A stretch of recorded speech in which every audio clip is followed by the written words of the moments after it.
प्रेरणा भी थी, प्रोत्साहन भी था और एक प्रकार से सत्य मार्ग को पुरस्कृत भी किया गया था। आदरणीय सभापति जी, पिछले 2-2.5 दिन में इस चर्चा में करीब 70 माननीय सांसदों ने अपने विचार रखे हैं। इस चर्चा को समृद्ध बनाने के लिए राष्ट्रपति महोदया के अभिभाषण को व्याख्यायित करने में आप सभी माननीय सांसदों ने जो योगदान दिया है, इसके लिए मैं आप सबका भी आभार व्यक्त करता हूं।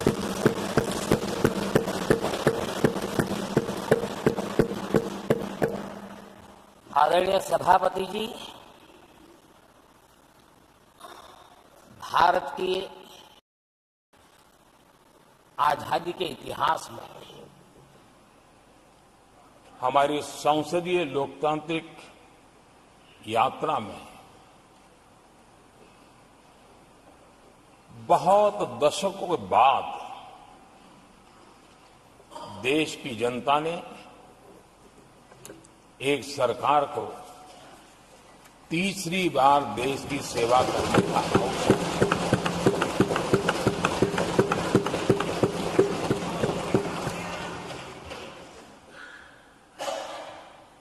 60 साल के बाद ये हुआ है कि 10 साल के बाद कोई एक सरकार फिर से उसकी वापसी हुई है। और मैं जानता हूं कि भारत के लोकतंत्र की 6 दशक के बाद आई हुई घटना असामान्य घटना है। और कुछ लोग जानबूझ करके उससे अपना मुंह फेर करके बैठे रहे। कुछ लोगों को समझ नहीं आया और जिनको समझ आया उन्होंने हो हल्ला उस दिशा में किया कि ताकि देश की जनता की इस विवेक बुद्धि पर, देश की जनता के इस महत्वपूर्ण निर्णय पर कैसे छाया कर दी जाए, कैसे उसको ब्लैकआउट किया जाए, इसकी कोशिश हुई। लेकिन मैं पिछले 2 दिन से देख रहा हूं कि आखिर तक पराजय भी स्वीकार हो रहा है और दबे मन से, कम मन से विजय भी स्वीकार हो रहा है।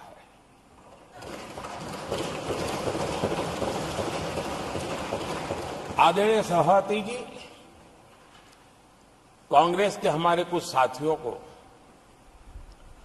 मैं हृदय से धन्यवाद करना चाहता हूं,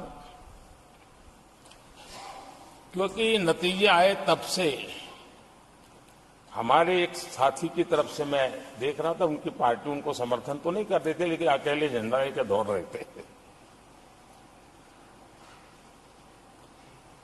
और मैं कहता हूं, वो जो कहते थे उनके मुंह में घी शक्कर। और ये मैं क्यों कह रहा हूं? क्योंकि उन्होंने बार बार ढोल पीटा था 1/3 सरकार। इससे बड़ा सत्य क्या हो सकता है कि हमारे 10 साल हुए हैं, 20 और बाकी है, 1/3 हुआ है, 1/3 हुआ है, 2/3 बाकी है। और इसलिए उनकी इस भविष्यवाणी को लिए मैं उनके मुंह में घी सकता।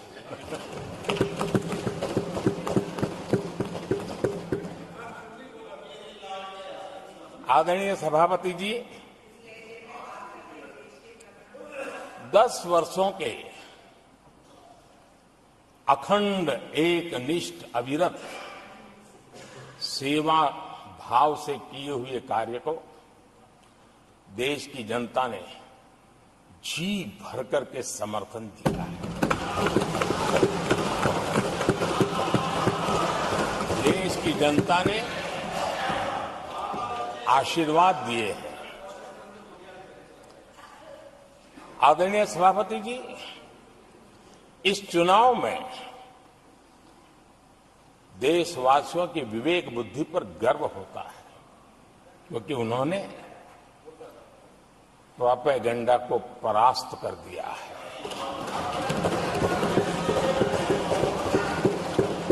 देश की जनता ने परफॉर्मेंस को प्राथमिकता दी है।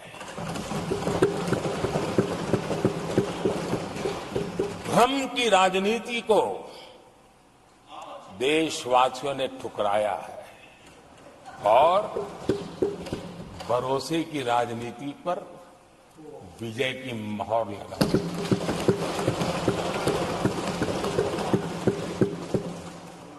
आदरणीय सभापति जी, संविधान के 75वें वर्ष में हम प्रवेश कर रहे हैं। इस सदन के लिए भी ये पड़ाव विशेष है, क्योंकि इसे भी 75 साल हुए हैं और इसलिए एक सुखद संयोग है। आदरणीय सभापति जी, मेरे जैसे बहुत लोग हैं इस देश के सार्वजनिक जीवन में,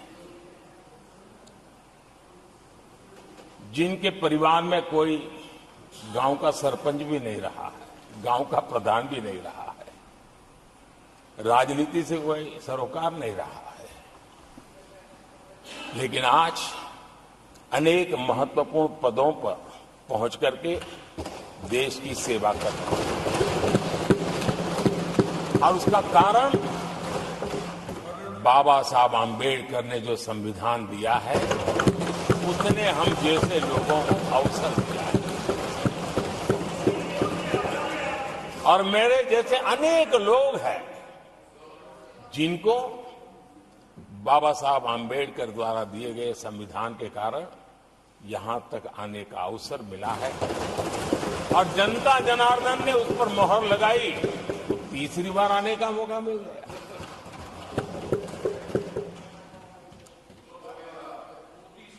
आदरणीय सभापति जी, संविधान हमारे लिए ये कोई आर्टिकल्स का कंपाइलेशन मात्र नहीं है, हमारे लिए उसका स्पिरिट भी और उसके शब्द भी बहुत मूल्यवान है।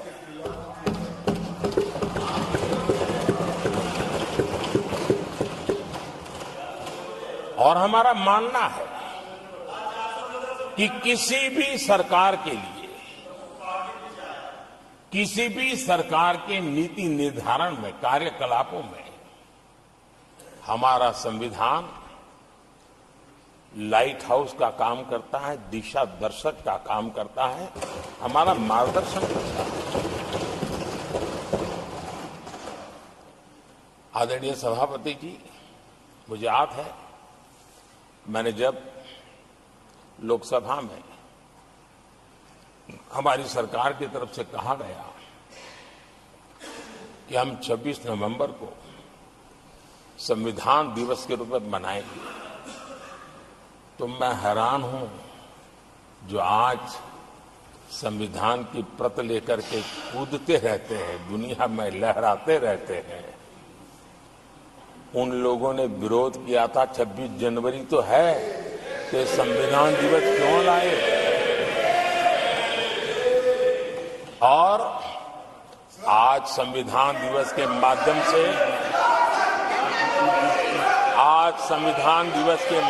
से, देश के स्कूल कॉलेजेस में संविधान की भावना को, संविधान की रचना में क्या भूमिका रही है, देश के गणमान्य महापुरुषों ने संविधान के निर्माण में किन कारणों से कुछ चीजों को छोड़ने का निर्णय किया, किन कारणों से कुछ चीजों का स्वीकार करने का निर्णय किया, इसके विषय में हमारे स्कूल कॉलेजेस में विस्तार से चर्चा हो, निबंध स्पर्धाएं हो, चर्चा सभाएं हो, एक व्यापक रूप से संविधान के प्रति आस्था का भाव जगे और संविधान के प्रति समझ विकसित हो। देशवासियों के लिए आने वाला पूरा कालखंड संविधान हमारी सबसे बड़ी प्रेरणा रहे, इसके लिए हम कोशिश करते रहे हैं। और अब जब 75 वर्ष में प्रवेश कर रहे हैं तो हमने इसे एक जन उत्सव के रूप में राष्ट्रव्यापी उत्सव मनाने का तय किया है और इससे देश के कोने कोने में संविधान की भावना को, संविधान के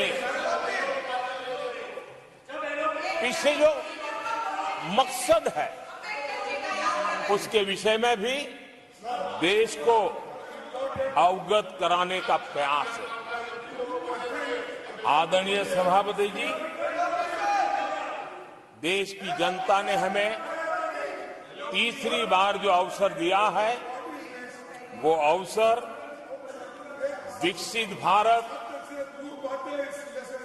आत्मनिर्भर भारत, इस यात्रा को मजबूती देने के लिए, इस संकल्प को सिद्धि तक ले जाने के लिए हमें देश के कोटि कोटि जनों ने आशीर्वाद दिए हैं।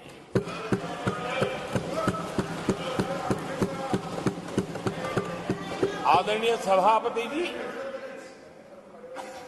ये चुनाव 10 वर्ष की सिद्धियों पर तो मोहर है ही, लेकिन ये चुनाव भविष्य के संकल्पों के लिए भी देश की जनता ने हमें चुना, क्योंकि देश की जनता का एकमात्र भरोसा हम पर होने के कारण आने वाले सपनों को, संकल्पों को सिद्ध करने के लिए हमें अवसर दिया। आदरणीय सभापति जी, देश भली भांति जानता है, देश ने पिछले 10 वर्षों में हमारे देश की अर्थव्यवस्था को 10 नंबर से 5 नंबर पर पहुंचाने में सफलता पाई और जैसे जैसे नंबर निकटता की सिद्धि की ओर पहुंचता है, एक की तरफ पहुंचता है, तो चुनौतियां भी बढ़ती है और कोरोना के कठिन कालखंड के बावजूद, संघर्ष की वैश्विक परिस्थितियों के बावजूद, तनाव के वातावरण के बावजूद भी हम हमारे देश की अर्थव्यवस्था को 10 नंबर से आज विश्व में 5 नंबर पर पहुंचाने में सफल हुए।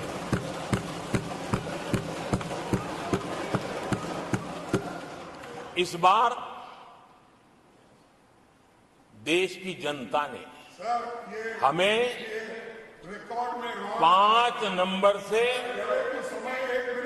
3 नंबर की इकोनॉमी पर पहुंचाने के लिए जनादेश दिया है और मुझे पक्का विश्वास है कि देश की जनता ने हमें जो जनादेश दिया है, हम भारत की अर्थव्यवस्था को विश्व के टॉप 3 में पहुंचा के रहेंगे।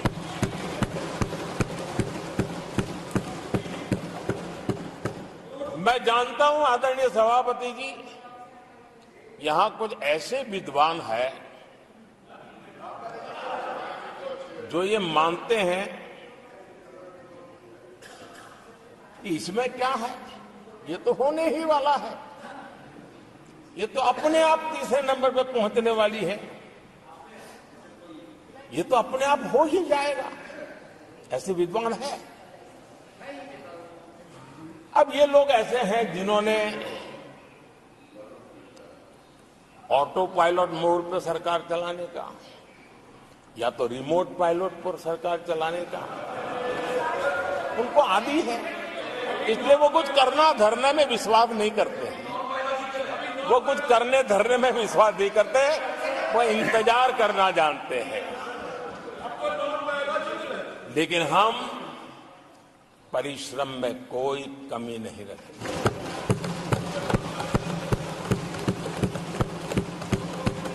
आने वाले वर्षों में पिछले 10 वर्षों में हमने जो किया है उसको गति भी बढ़ाएंगे, उसका विस्तार भी बढ़ाएंगे और गहराई भी होगी, ऊंचाई भी होगी और हम इस संकल्प को पूरा करेंगे। आदरणीय सभापति जी, चुनाव के दरमियान मैं देशवासियों को कहता था कि जो 10 साल हमने काम किया है, हमारे जो सपने और संकल्प है उसके हिसाब से तो ये एपेटाइजर है, मेन कोर्स तो अभी शुरू हुआ।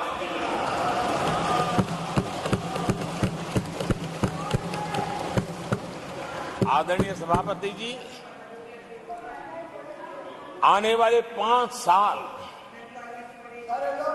मूल सुविधाओं के सैचुरेशन के और हम एक सामान्य नागरिक की जो रोजमर्रा की जिंदगी की आवश्यकताएं होती हैं, एक गरिमापूर्ण जीवन जीने के लिए जिन व्यवस्थाओं की, जिन सुविधाओं की, जिस प्रकार के गवर्नेंस की आवश्यकताएं होती हैं, हम इन मूलभूत सुविधाओं के सैचुरेशन का युग के रूप में उसको परिवर्तित करना चाहते हैं। आदरणीय सभापति जी, आने वाले 5 वर्ष गरीबों के खिलाफ निर्णायक लड़ाई के हैं। आने वाले 5 वर्ष गरीबी के खिलाफ गरीबों की लड़ाई, और मैं मानता हूं गरीब जब गरीबी के खिलाफ लड़ाई के लिए एक सामर्थ्य के साथ खड़ा हो जाता है तो गरीबों की गरीबी के खिलाफ की लड़ाई सफलता को प्राप्त करती है। और इसलिए आने वाले 5 साल गरीबी के खिलाफ लड़ाई के निर्णायक वर्ष है और यह देश गरीबी के खिलाफ लड़ाई में विजयी होकर के रहेगा। ये पिछले 10 साल के अनुभव के आधार पर मैं बहुत विश्वास से कह सकता हूं।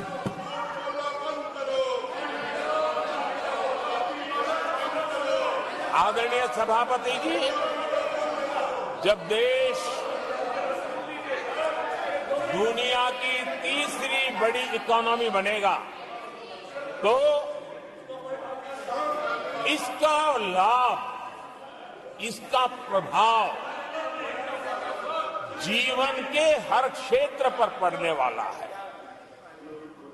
विकास के विस्तार के अनेक अवसर उपलब्ध होने वाले हैं और इसलिए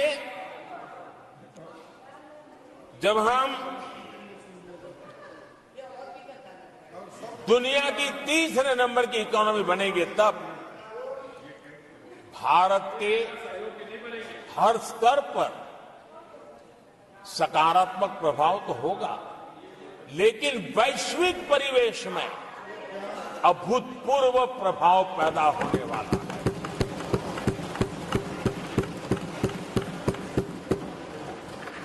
आदरणीय सभापति जी, हम आने वाले कालखंड में नए स्टार्टअप्स का, नई कंपनियों का वैश्विक उभार देख रहे हैं और मैं देख रहा हूं कि आने वाले कालखंड में हमारे टियर 2, टियर 3 सिटीज भी ग्रोथ इंजन की भूमिका में देश में बहुत बड़ा कंट्रीब्यूशन करने वाले हैं। आदरणीय सभापति जी, ये शताब्दी टेक्नोलॉजी ड्रिवन शताब्दी है और इसलिए हम कई नए सेक्टर्स में नए फुटप्रिंट्स भी अवश्य रूप से देखेंगे। आदरणीय सभापति जी, आने वाले 5 साल में पब्लिक ट्रांसपोर्ट में बहुत तेजी से बदलाव आने वाला है और इसका लाभ भारत के कोटि कोटि जनों को जल्द से जल्द मिले, उस दिशा में हम गंभीरता से आगे बढ़ना चाहते हैं।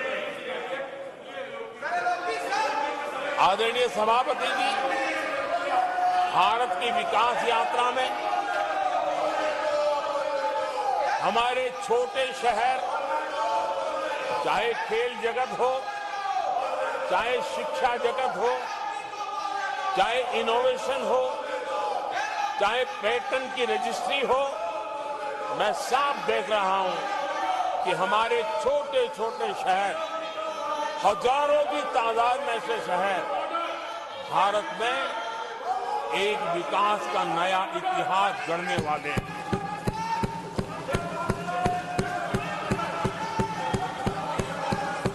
आदरणीय सभापति जी, मैंने पहले भी कहा है कि भारत के विकास यात्रा में 4 प्रमुख स्तंभ, उसका सशक्तिकरण, उनको अवसर, ये बहुत बड़ी ताकत देने वाले हैं। आदरणीय सभापति जी, हमारे देश के किसान, हमारे देश के गरीब, हमारे देश के युवा और हमारे देश की नारी शक्ति, आदरणीय सभापति जी, हमने हमारी विकास यात्रा में हमारा जो फोकस है उसको हमने रेखांकित किया है। आदरणीय सभापति जी, यहां भी कई साथियों ने खेती और किसानी को लेकर के हर एक ने विस्तार से अपने विचार रखे हैं और अनेक बातें सकारात्मक रूप से भी रखी है। मैं किसानों को लेकर सभी सदस्यों को और उनकी भावनाओं का आदर करता हूं। बीते 10 वर्ष में हमारी खेती हर प्रकार से लाभकारी हो, किसान को लाभकारी हो, उस पर हमने हमारा ध्यान केंद्रित किया है और अनेक योजनाओं से उसको हमने ताकत देने का प्रयास किया है। चाहे फसल के लिए ऋण हो, लगातार नए बीज किसानों को उपलब्ध हो, खाद की कीमत उचित हो और फसल बीमा का लाभ पहले की सारी मुसीबतें दूर कर देते किसानों को सरलता से उपलब्ध हो, ऐसी व्यवस्था की। चाहे एमएसपी पर खरीद की बात हो, हमने पुराने सारे रिकॉर्ड तोड़ करके किसानों को लाभ पहुंचाया। एक प्रकार से बीज से बाजार तक हमने किसानों के लिए हर व्यवस्था को बहुत माइक्रो प्लानिंग के साथ मजबूती देने का भरपूर भरसक प्रयास किया है और व्यवस्था को हमने चाक चौबंद किया है। आदरणीय सभापति जी, पहले हमारे देश में छोटे किसानों को किसान क्रेडिट कार्ड लोन पाना करीब करीब न के बराबर था, बहुत मुश्किल था, जबकि उनकी संख्या सबसे अधिक आज हमारी नीतियों के कारण, किसान क्रेडिट कार्ड के विस्तार के कारण, आदरणीय सभापति जी, हमने किसानी को एक व्यापक स्वरूप में देखा है और उस व्यापक स्वरूप में हमने किसान क्रेडिट कार्ड पशुपालकों को और मछुआरों को किसान क्रेडिट कार्ड का हमने लाभ मुहैया कराया है और इसके कारण हमारे किसानों का खेती के काम को, उसके विस्तार को भी मजबूती मिली, उस दिशा में भी हमने काम किया है। आदरणीय सभापति जी,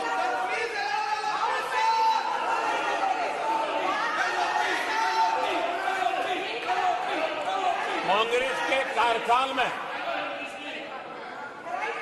10 साल में एक बार किसानों की कर्ज माफी की बहुत डोल पीटे गए और एक बढ़ चढ़ करके बातें बता करके किसानों को गुमराह करने का भरसक प्रयास किया गया था।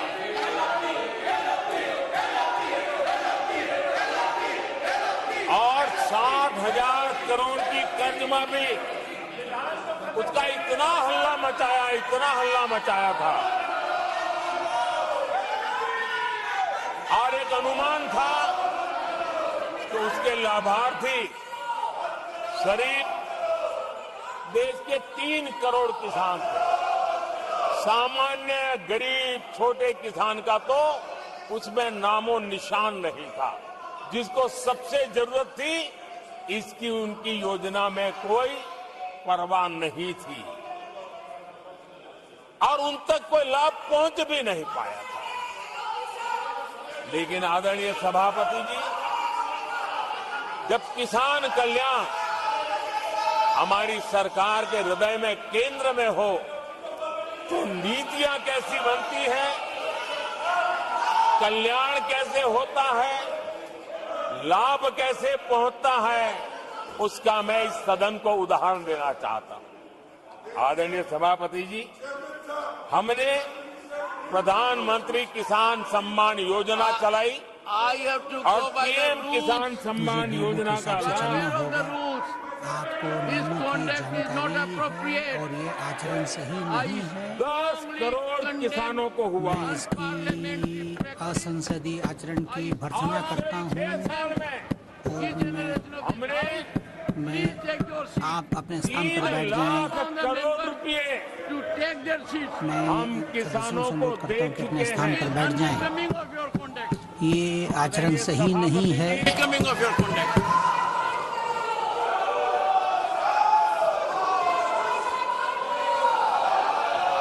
आदरणीय सभापति जी, देश देख रहा है, झूठ फैलाने वालों की सत्य सुनने की ताकत भी नहीं होती।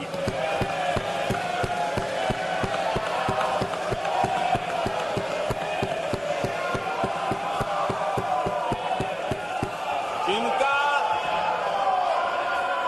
सत्य से मुकाबला करना, इसके लिए जिनके हौसले नहीं है, वो बैठ करके इतनी चर्चा के बाद उन्होंने उठाए हुए सवालों के जवाब भी सुनने की हिम्मत नहीं है। इन्होंने ये अपर हाउस को अपमानित कर रहे हैं। इस अपर हाउस की महान परंपरा को अपमानित कर रहे हैं। आदरणीय सभापति जी, देश की जनता ने हर प्रकार से उनको इतना पराजित कर दिया है कि अब उनके पास गली मोहल्ले में चीखने के सिवाय कुछ बचा नहीं। नारेबाजी, हो हल्ला और मैदान छोड़ के भाग जाना, यही उनके नसीब में लिखा हुआ है। माननीय सदस्यगण, अत्यंत दर्दनाक, पीड़ादायक, अमर्यादित आचरण से देखकर मैं हूं। शासन तीसरे निरंतर लगातार काल में है। 6 दशक के बाद मैंने चर्चा की और मैंने अनुरोध किया कि प्रतिपक्ष के नेता को बिना बेरोक टोक बोलने का सुअवसर दिया। आज वो सदन छोड़कर नहीं गए हैं, मर्यादा छोड़कर गए हैं। आज उन्होंने मुझे पीठ नहीं दिखाई है, भारत के संविधान को पीठ दिखाई है। आज उन्होंने मेरा अनादर और आपका अनादर नहीं किया है, उस शपथ का अनादर किया है जो संविधान के तहत ली है। भारत के संविधान की इससे बड़ी अपमानित बात नहीं हो सकती। ऐसा कैसे हो सकता है? House of elders, the upper house, हमें देश का मार्गदर्शन करना है। मैं उनके आचरण की भर्त्सना करता हूं। देश के 140 करोड़ लोग इसे हाथ होंगे। सदन का मतलब है सत्ता पक्ष की बात सुनो जब आपने अपनी पूरी बात कह दी। माननीय सदस्यगण, आप सब जानते हैं कल देर रात तक चर्चा रखी गई, हर सदस्य को मौका दिया गया। It is an occasion challenge Indian constitution. उन्होंने भारत के संविधान को दे चुनौती दी। आउटरेज्ड उन्होंने the spirit of Indian constitution, Bharat के संविधान की भावना को आहत किया है। The oath they have undertaken, जो शपथ ली थी मैं इस कुर्सी उसकी पर भी अवमानना बैठकर की इतना है। दुखी हूं कि भारत के संविधान का इतना बड़ा अपमान, इतना बड़ा मजाक। भारत का संविधान हाथ में रखने की किताब नहीं है, जीने की किताब है। मैं आशा करता हूं कि वो आत्मचिंतन करेंगे, मंथन करेंगे, अपने दिल को टटोलेंगे और कर्तव्य पर आएंगे। माननीय प्रधानमंत्री जी,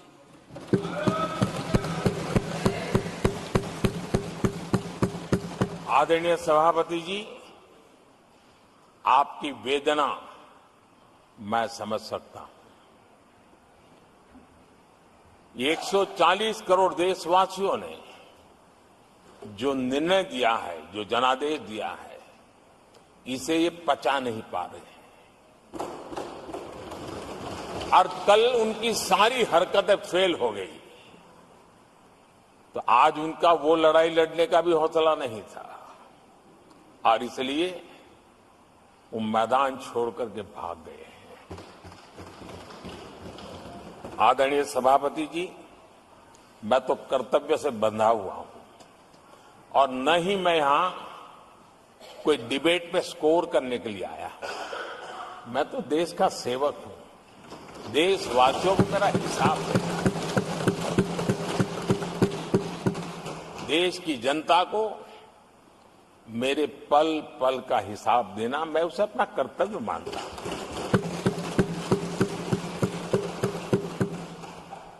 आदरणीय सभापति जी, वैश्विक परिस्थितियां ऐसी पैदा हुई कि फर्टिलाइजर के लिए बहुत बड़ा संकट पैदा हुआ। हमने देश के किसान को मुसीबत में नहीं आने दिया, और हमने करीब करीब 12 लाख करोड़ रुपया फर्टिलाइजर में सब्सिडी दी है, और जो भारत के आजादी के इतिहास में सर्वाधिक है। और उसी का परिणाम है कि हमारे किसान को फर्टिलाइजर का इतना बड़ा बोझ उस तक हमने जाने नहीं दिया, सरकार ने अपने कंधे पर उसको उठा लिया है। आदरणीय सभापति जी, हमने एमएसपी में भी रिकॉर्ड बढ़ोतरी की है। इतना ही नहीं, खरीद के भी नए रिकॉर्ड बनाए हैं। पहले एमएसपी की घोषणा होती थी, लेकिन किसानों से कुछ भी लिया नहीं जाता था, बातें बताई जाती थी। पहले की तुलना में अनेक गुना ज्यादा खरीदी कर करके हमने किसानों को सामर्थ्यवान बनाने का प्रयास किया।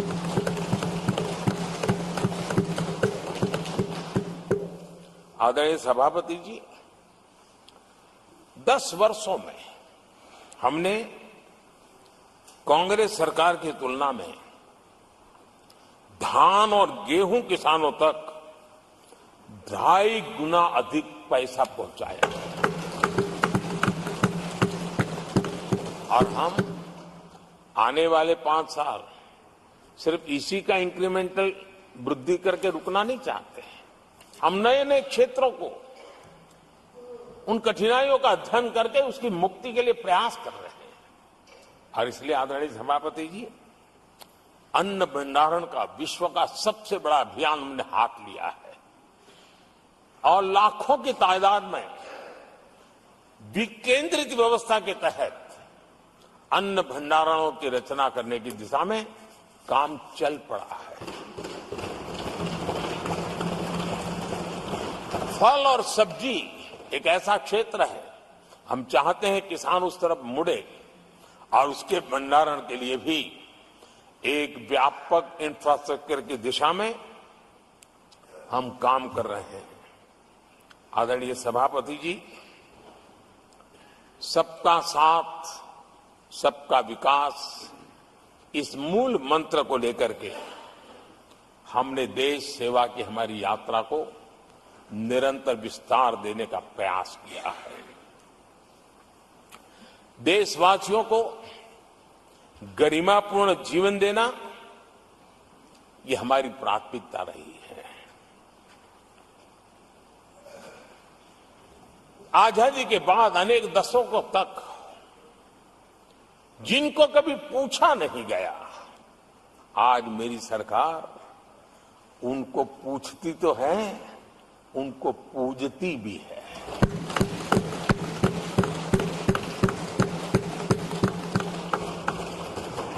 हमारे दिव्यांग भाई बहनों के साथ हमने मिशन मोड में उनकी कठिनाइयों को समझ करके माइक्रो लेवल पर उसको एड्रेस करने का प्रयास किया है और व्यवस्थाएं विकसित करने का प्रयास किया है ताकि वे गरिमापूर्ण जीवन जी सकें और कम से कम किसी का सहारा उनको लेना पड़े, इस दिशा में हमने काम किया है।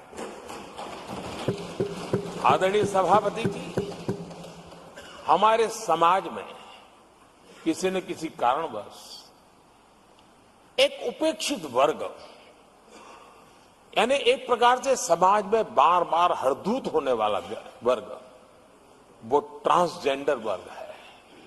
हमारी सरकार ने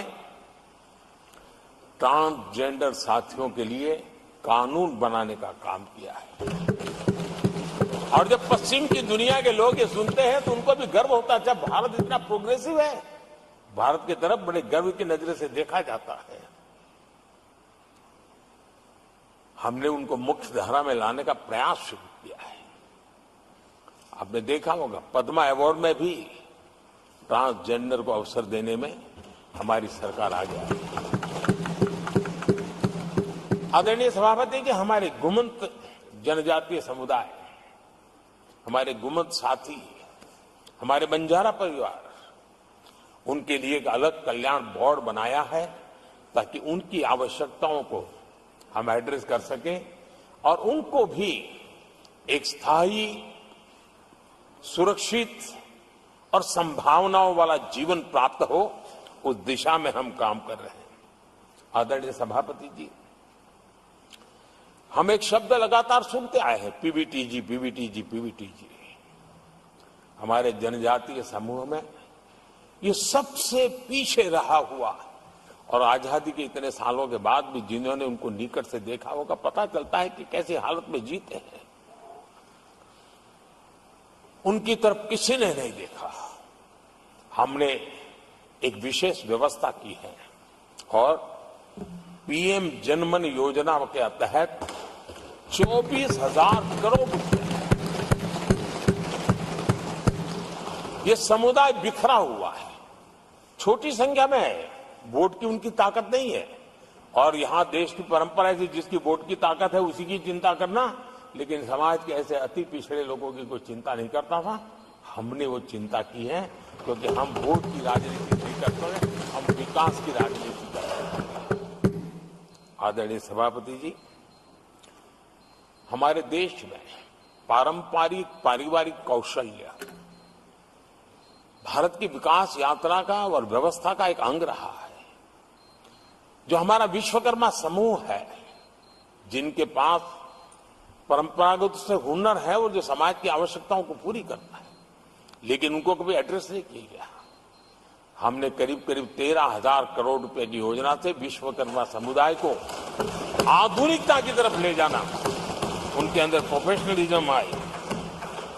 आदरणीय सभापति जी, गरीबों के नाम पर बैंकों का राष्ट्रीयकरण तो कर दिया गया था, लेकिन मेरे रेहड़ी पटरी वालों को कभी बैंक के दरवाजे तक देखने की हिम्मत नहीं होती थी, हालत थी। पहली बार देश में पीएम स्वनिधि योजना के तहत रेहड़ी पटरी वालों की चिंता की गई है और आज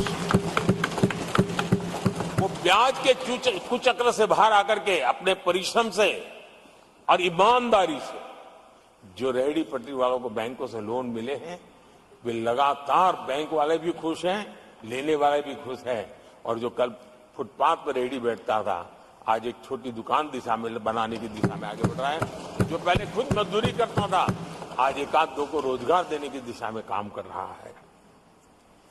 और यही कारण है कि गरीब हो, दलित हो, पिछड़े हो, आदिवासी हो, महिला हो, उन्होंने हमारा भारी समर्थन किया है। आदरणीय सभापति जी, हम विमेन लेड डेवलपमेंट की बात करते हैं। दुनिया के प्रगतिशील देशों के लिए भी विमेन डेवलपमेंट तो बहुत स्वाभाविक स्वीकार करते हैं, लेकिन विमेन लेड डेवलपमेंट की बात करते हैं तो उनके भी उत्साह में थोड़ी कमी नजर आती है। ऐसे समय भारत ने नारा नहीं, निष्ठा के साथ विमेन लेड डेवलपमेंट की ओर कदम बढ़ाए। और महिला सशक्तिकरण का लाभ आज दिख रहा है, हर क्षेत्र में दिख रहा है और भारत की विकास यात्रा में वो कंट्रीब्यूट कर रहा है। मैं आदरणीय सांसद सुधा मूर्ति जी का आभार व्यक्त करता हूं कि कल उन्होंने चर्चा में महिलाओं के आरोग्य के विषय पर बल दिया था और उसका महात्म्य क्या है, उसकी आवश्यकता क्या है, उस पर बड़े विस्तार से उन्होंने कहा था। और उन्होंने एक बात ये भी बड़ी इमोशनल बताई थी कि मां अगर चली गई तो उसका कोई उपाय नहीं होता, फिर नहीं मिल सकती। ये भी बड़ी भावात्मक बात उन्होंने बताया था। विमेन हेल्थ, सैनिटेशन, वेलनेस पर हमने 10 वर्षों में एक प्रायोरिटी सेक्टर के लिए आपने काम किया है। आदरणीय सभापति जी, टॉयलेट हो, सैनिटरी पैड्स हो, गैस कनेक्शन हो, प्रेगनेंसी के दौरान वैक्सीनेशन की व्यवस्था हो और इसका फायदा हमारे देश की माताओं बहनों को मिला है। आदरणीय सभापति जी, आरोग्य के साथ साथ महिलाएं आत्मनिर्भर बने, उस दिशा में भी हम लगातार काम कर रहे हैं। बीते वर्षों में हमने जो 4 करोड़ घर बनाए हैं, उसमें से ज्यादातर घर हमने महिलाओं के नाम पर रखे। बैंकों में खाते खुलने से, मुद्रा और सुकन्या समृद्धि जैसी योजना से आर्थिक फैसलों में महिलाओं की भूमिका भी बढ़ी है, भागीदारी भी बढ़ी है और एक प्रकार से वो परिवार में भी अब निर्णय प्रक्रिया का हिस्सा बनने लगी है। आदरणीय सभापति जी, विमेन सेल्फ हेल्प ग्रुप्स, उससे जुड़ी 10 करोड़ बहनें, उनका आत्मविश्वास तो बढ़ा ही बढ़ा है, उनकी आय भी बढ़ी है। अभी तक 1 करोड़ बहनें जो ये सेल्फ हेल्प ग्रुप में काम करती हैं, छोटा छोटा गांव में कारोबार करती है, मिल करके करती है, किसी गांव वालों की भी नजर नहीं जाती इनकी तरफ। आज मैं बड़े गर्व से कह सकता हूं कि उन्हीं में से 1 करोड़ बहनें लखपति दीदी बनी और हम आने वाले समय में ये आंकड़ा 3 करोड़ बहनों को लखपति दीदी बनाने की दिशा में बढ़ा रहे हैं। आदरणीय सभापति जी, सरकार का प्रयास है कि हर नए सेक्टर को हमारी महिलाएं लीड करें, वो अगुवाई करें, उस दिशा में हम प्रयास कर रहे हैं। नई टेक्नोलॉजी आती है, लेकिन महिलाओं के नसीब बहुत बहुत आखिर में आती है।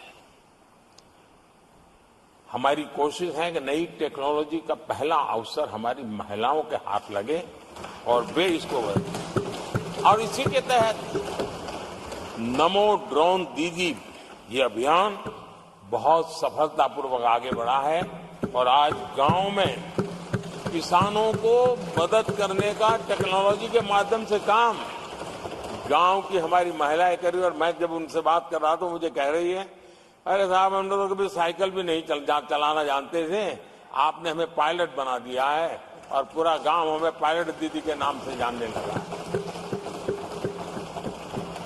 और इस गरिमापूर्ण बात उनके जीवन में आगे बढ़ने के लिए बहुत बड़ी ताकत बन जाता है, एक बहुत बड़ा ड्राइविंग फोर्स बन जाता है। आदरणीय सभापति जी, देश का दुर्भाग्य है कि ऐसे संवेदनशील मामलों में भी राजनीति जब होती है तब देशवासियों को, विशेषकर महिलाओं को अकल्प पीड़ा होती है। ये जो महिलाओं के साथ होते अत्याचार में विपक्ष का जो सिलेक्टिव रवैया है, ये सिलेक्टिव रवैया बहुत ही चिंताजनक है। आदरणीय सभापति जी, मैं आपके माध्यम से देश को बताना चाहता हूं, मैं किसी राज्य के खिलाफ नहीं बोल रहा हूं, न ही मैं कोई राजनीतिक स्कोर करने के लिए बोल रहा हूं, लेकिन कुछ समय पहले मैंने बंगाल से आई कुछ तस्वीरों को सोशल मीडिया पे वीडियो देखा। एक महिला को वहां सरेआम सड़क पर पीटा जा रहा,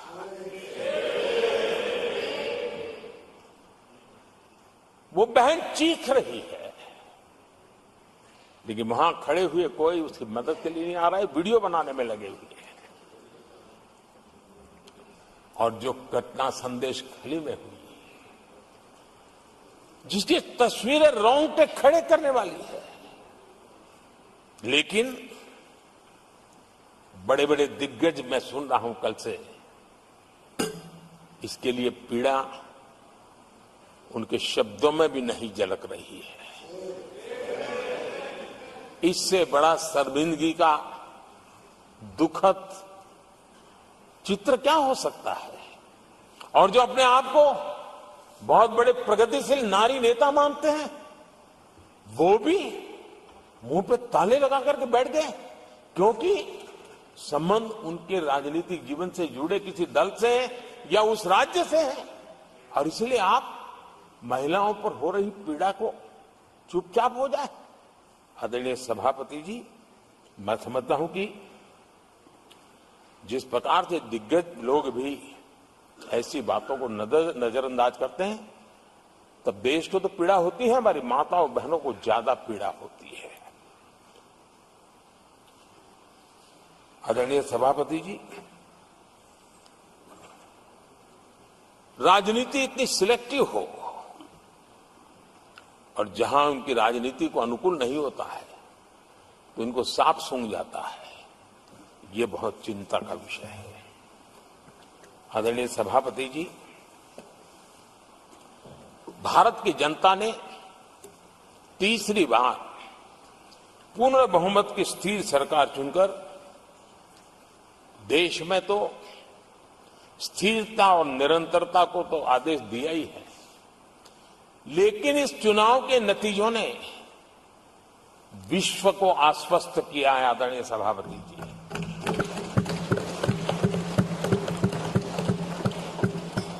और इस नतीजों के कारण भारत विश्व भर के निवेशकों के लिए एक बहुत बड़ा आकर्षण का केंद्र बनकर के उभर रहा है। इफ्स और बट्स का समय पूरा हो चुका है और भारत में विदेश का निवेश भारत के नौजवानों के लिए रोजगार के नए अवसर लेके आता है, भारत के युवाओं की टैलेंट को विश्व के मंच पर ले जाने का एक अवसर बन जाता है। आदरणीय सभापति जी, honourable prime minister, honourable members, प्रधानमंत्री जी, the reply to the discussion on the motion of thanks on the president's address is underway. If the House agrees, जारी है। the lunch hour may be dispensed with to conclude the discussion. Do I have the leave of the House to dispense with the lunch hour today? क्या सबकी सहमति है? Honourable prime minister, माननीय प्रधानमंत्री जी, आपने मुझे भी एक मौका दिया है जो मेरे से पहले एक चेयरमैन को ही मिला है, to listen to the prime minister कि वे प्रधानमंत्री जी को सुने तीसरी बार जब वो राष्ट्रपति के अभिभाषण पर उत्तर दे रहे हैं। और आपसे इंस्पिरेशन लेकर आप देखिए, टेबल के ऊपर हमने पुरुषों का 1/3 रिजर्वेशन कर दिया है। ऑनरेबल प्राइम मिनिस्टर, आदरणीय सभापति जी, वैश्विक अर्थव्यवस्थाओं में संतुलन जो चाहते हैं उनका भारत का ये विजय उनके लिए एक बहुत बड़ी नई आशा लेकर के आया है। आज विश्व पारदर्शिता पर भरोसा करती है और भारत उसके लिए एक बहुत ही श्रेष्ठ भूमि के रूप में उभर रहा है। आदरणीय सभापति जी, इस चुनाव नतीजों से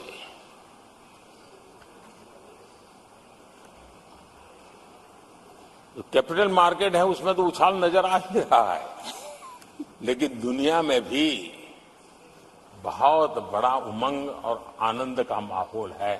मैं अपने व्यक्तिगत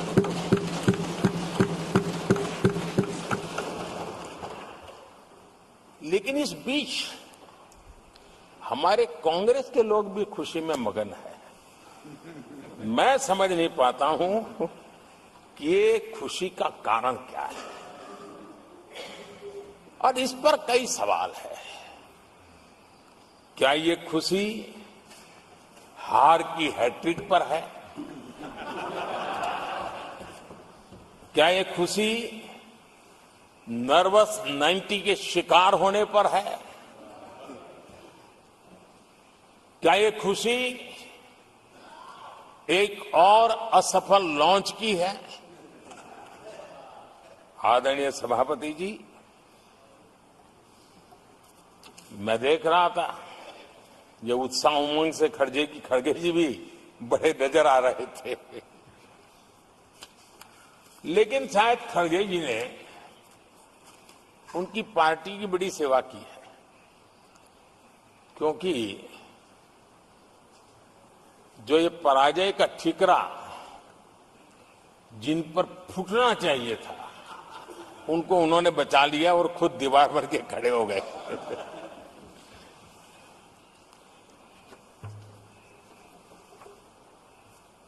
और कांग्रेस का रवैया ऐसा रहा है कि जब जब ऐसी परिस्थिति आती है तो दलित को, पिछड़े को ही ये मार झेलनी पड़ती है और वो परिवार बच निकल जाता है। इसमें भी यही नजर आ रहा है। इन दिनों आपने देखा होगा लोकसभा में स्पीकर के चुनाव का मसला हुआ, उसमें भी पराजय तो तय थी, लेकिन आगे किसको किया? तो एक दलित को बड़ी चलाने के लिए खेल खेला उन्होंने। उनको मालूम था कि वो पराजित होने वाले, लेकिन उन्हीं को आगे किया। राष्ट्रपति उपराष्ट्रपति पद के चुनाव थे तो 2022 में उन्होंने उपराष्ट्रपति पद के लिए सुशील कुमार शिंदे जी को आगे किया, उनको मरवा दिया। दलित मरे उनका कुछ जाता नहीं है। 2017 में हार तय थी तो उन्होंने मीरा कुमार को लगा दिया, पराजय हुआ, उनको पराजय झेलना पड़ा। कांग्रेस की एससी, एसटी, ओबीसी ये विरोधी मानसिकता है, जिसके कारण ये पूर्व राष्ट्रपति श्री रामनाथ कोविंद जी का अपमान करते रहे। इसी मानसिकता के कारण देश की पहली आदिवासी महिला राष्ट्रपति को भी उन्होंने अपमानित करना, विरोध करने में कोई कमी नहीं दी और ऐसे शब्दों का प्रयोग किया जो कोई नहीं कर सकता है। आदरणीय सभापति जी, ये संसद, ये उच्च सदन सार्थक वाद विवाद संवाद और इस मनोमंथन में से अमृत निकाल करके देशवासियों देने के लिए है। ये देश का सबसे बड़ा मंच माना जाएगा। लेकिन जब मैंने कई वरिष्ठ नेताओं की बातें सुनी पिछले 2 दिन में, सिर्फ मुझे ही नहीं पूरे देश को निराशा हुई है। यहां कहा गया कि ये देश के इतिहास का पहला चुनाव था जिसका मुद्दा संविधान की रक्षा था। मैं जरा उन्हें याद कराना चाहता हूं, क्या अब भी एक फेक नैरेटिव चलाते रहोगे क्या? क्या आप भूल गए 1977 का चुनाव, अखबार बंद थे, रेडियो बंद थे, बोलना भी बंद था और एक ही मुद्दे पर देशवासियों ने वोट किया था, लोकतंत्र की पुनर्स्थापना के लिए वोट किया था। संविधान की रक्षा के लिए पूरे विश्व में इससे बड़ा कोई चुनाव नहीं हुआ है और भारत के लोगों की रगों में लोकतंत्र किस प्रकार से जीवित है वो 1977 के चुनाव ने दिखा दिया। लेकिन आप गुमराह कर रहे हो देश को। मैं मानता हूं कि संविधान की रक्षा का वो सबसे बड़ा चुनाव था और उस समय देश की विवेक बुद्धि ने संविधान की रक्षा के लिए उस समय सत्ता पर बैठे हुए लोगों को उखाड़ करके फेंक दिया था। और इस बार अगर संविधान की रक्षा का चुनाव था तो देशवासियों ने संविधान की रक्षा के लिए हमें योग्य पाया है। संविधान की रक्षा के लिए देशवासियों को हम पर भरोसा है कि हां, अगर संविधान की रक्षा कोई कर सकता है तो यही लोग कर सकते हैं और देशवासियों ने हमें जनादेश दिया है। आदरणीय सभापति जी,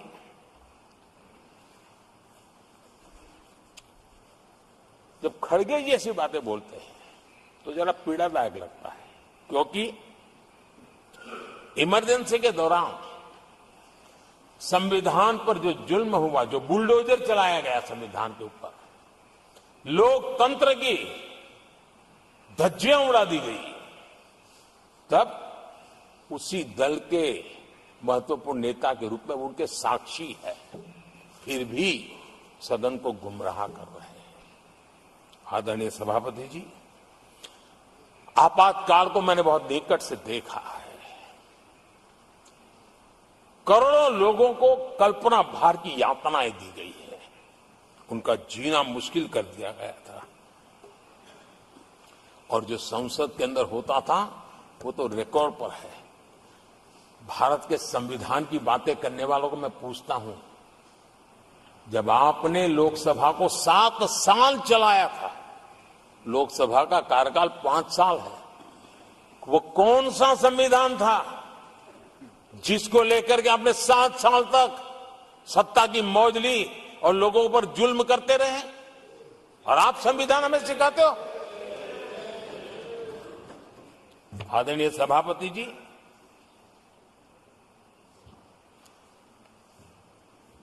दर्जनों आर्टिकल्स पर,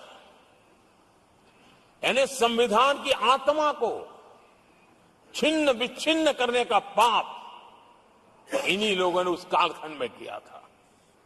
38वां, 39वां और 42वां संविधान संशोधन, और उस संशोधन में यानी मिनी कॉन्स्टिट्यूशन, यानी मिनी कॉन्स्टिट्यूशन के रूप में कहा जाता था। ये सब क्या था? आपके मुंह में संविधान की रक्षा शब्द शोभा नहीं देता है। ये पाप कर करके आप बैठे हुए लोग हो। इमरजेंसी में पिछली सरकार में 10 साल ये कैबिनेट में थे खड़गे जी, क्या हुआ था? प्रधानमंत्री संवैधानिक पद है, प्रधानमंत्री के पद के ऊपर एनएसी बैठ जाना, ये कौन से संविधान में से लाए थे व्यवस्था? किस संविधान में से बनाया था आप लोगों ने? आपने देश के प्रधानमंत्री पद की गरिमा को चकनाचूर कर दिया था और रिमोट पायलट बनकर के आप उसके माथे पर बैठ गए थे। कौन सा संविधान आपको अनुमति देता है? आदरणीय सभापति जी, जरा ये बताएं हमको, वो कौन सा संविधान है जो एक सांसद को कैबिनेट के निर्णय को सार्वजनिक रूप से फाड़ देने का हक दे देता है? वो कौन सा संविधान था? किस हैसियत से बना गया था? आदरणीय सभापति जी, हमारे देश में लिखित रूप में प्रोटोकॉल की व्यवस्था है राष्ट्रपति, उपराष्ट्रपति, प्रधानमंत्री, स्पीकर सब कैसे कहां होते हैं? कोई मुझे बताएं कि संविधान की मर्यादाओं को तार तार करके प्रोटोकॉल में एक परिवार को प्राथमिकता कैसे दी जाती थी? कौन सा संविधान था? संवैधानिक पदों पर बैठे हुए लोगों बाद में, एक परिवार के लोग पहले। कौन से संविधान की मर्यादा रखी थी आपने? और आज संविधान की बातें करते हैं, संविधान लहराते हैं, जय संविधान कहते हैं। अरे आप लोग तो India is Indira, Indira is India के नारे लगा करके जिए हो। आपको संविधान की कोई आदर भाव कभी व्यक्त कर नहीं पाए हो। आदरणीय सभापति जी, मैं बहुत गंभीरता से कह रहा हूं कि देश में कांग्रेस संविधान की सबसे बड़ी विरोधी है। उसके जहन में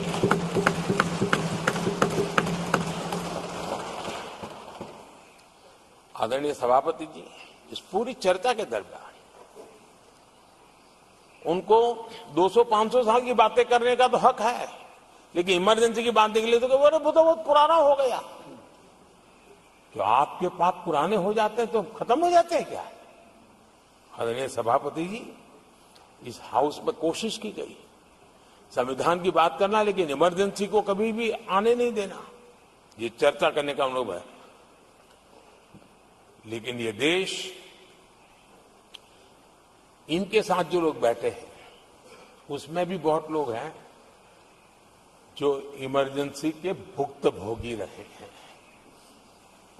लेकिन उनकी कुछ मजबूरियां होगी कि आज उनके साथ उन्होंने बैठना पसंद किया है।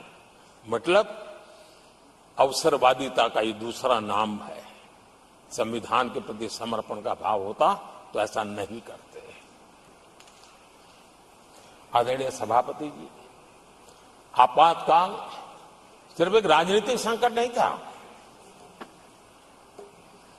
लोकतंत्र संविधान के साथ साथ ये बहुत बड़ा मानवीय संकट भी था। अनेक लोगों को टॉर्चर किया गया था, अनेक लोग जेल में मृत्यु को शरण हुए थे। जयप्रकाश नारायण जी की स्थिति इतनी खराब हुई कि बाहर आकर के वो कभी ठीक नहीं हो पाए। ये हाल उन्होंने कर दिया था। और प्रताड़ना सिर्फ राजनेताओं की नहीं, आम आदमी को भी नहीं छोड़ा गया था, सामान्य आदमी को भी नहीं। और इनका इतने सारे जुल्म, उसमें इनके लोग भी थे अंदर, उनके साथ भी ये जुल्म हुआ। लेकिन आज भूल, आदरणीय सभापति, वो दिन ऐसे थे कि जो कुछ लोग घर से निकले कभी घर लौट करके वापिस नहीं आए और पता तक नहीं चला कि उनका शरीर कहां गया। यहां तक की घटनाएं घटी थी। आदरणीय सभापति जी, ये बहुत सी पार्टियां जो उनके साथ बैठी हैं, वो अल्पसंख्यकों की आवाज होने का जरा दावा करते और बड़े ज्यादा चिल्ला करके बोलते हैं।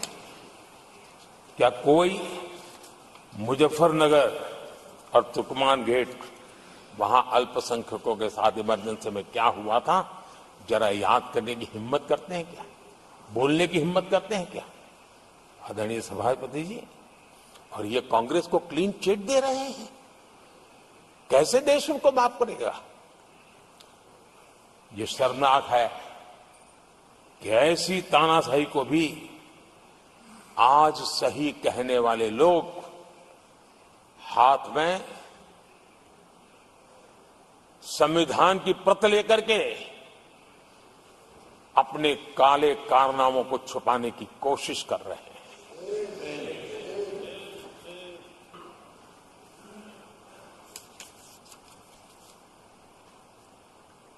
आदरणीय सभापति जी, उस समय कई अलग छोटे छोटे राजनीतिक दल थे, ये इमरजेंसी के खिलाफ लड़ाई के मैदान में उतरे थे और धीरे धीरे उन्होंने अपनी जमीन बनाई थी। आज वो कांग्रेस का सहयोग कर रहे हैं। और मैंने कल लोकसभा में कहा था, अब कांग्रेस का परजीवी युग शुरू हुआ है। ये परजीवी कांग्रेस है। जहां वो खुद अकेले लड़े वहां उनका स्ट्राइक रेट शर्मजनक है, और जहां किसी के सहारे, किसी के कंधे पर बैठने का मौका मिला, वहीं पर से बच करके आए हैं। देश की जनता ने आज भी उनको स्वीकार नहीं किया है। वो किसी की आड़ में आए हैं। ये कांग्रेस परजीवी है। किसी और के कारण सहयोगी दलों के वोट खा करके वो जरा फली फूली है, ऐसा दिखता है। और कांग्रेस का परजीवी होने का कारण उनके अपने कारनामों से है। वो देश की जनता का विश्वास नहीं लेता है। वो जोड़ तोड़ करके बचने का रास्ता खोज रहे हैं। जनता जनार्दन का विश्वास जीतने के लिए इनके पास कुछ नहीं है। इसलिए फेक नैरेटिव के द्वारा, फेक वीडियो के द्वारा देश को भ्रमित करके, गुमराह करके अपने कारनामे करने की आदत है। आदरणीय सभापति जी, इस सदन में, ये उच्च सदन है, यहां विकास के विजन पर चर्चा होना स्वाभाविक अपेक्षित है। लेकिन भ्रष्टाचार के गंभीर आरोपों से घिरे लोग, ये कांग्रेस वाले भ्रष्टाचारी बचाओ आंदोलन चलाने लग गए हैं बेशर्मी के साथ। जिनको सजाएं मिली है भ्रष्टाचार में, इनके साथ तस्वीरें निकालने में उनको मजा आ रहा है। पहले ये लोग हमको पूछते थे, बातें तो बड़ी करते थे, भ्रष्टाचारियों पर कार्रवाई क्यों नहीं होती है? और जब भ्रष्टाचारी जेल जा रहे हैं तो हंगामा कर रहे हैं। क्या आप लोगों को जेल क्या भेज रहे हो? आदरणीय सभापति जी, यहां चर्चा के दौरान केंद्र की जांच एजेंसियों पर आरोप लगाए गए हैं। जांच एजेंसियों का ये सरकार दुरुपयोग कर रही है, ऐसा कहा गया है। आदरणीय सभापति जी, अब आप मुझे बताइए, भ्रष्टाचार करे आप, शराब घोटाला करे आप, बच्चों के क्लास के बनाने में घोटाला करे आप, पानी तक में घोटाला करे आप, आपकी शिकायत करे कांग्रेस, आपको कोर्ट में घसीट करके ले जाए कांग्रेस, और अब कार्रवाई हो तो गाली दे मोदी को।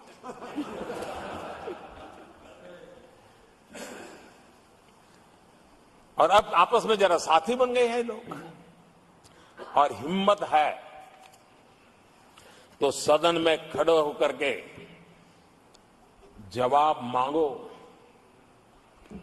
कांग्रेस पार्टी से मैं आप वालों से कहता हूं, कांग्रेस भी बताएं कि आपने प्रेस कॉन्फ्रेंस करके आपके घोटालों के इतने सारे सबूत देश के सामने रखे थे।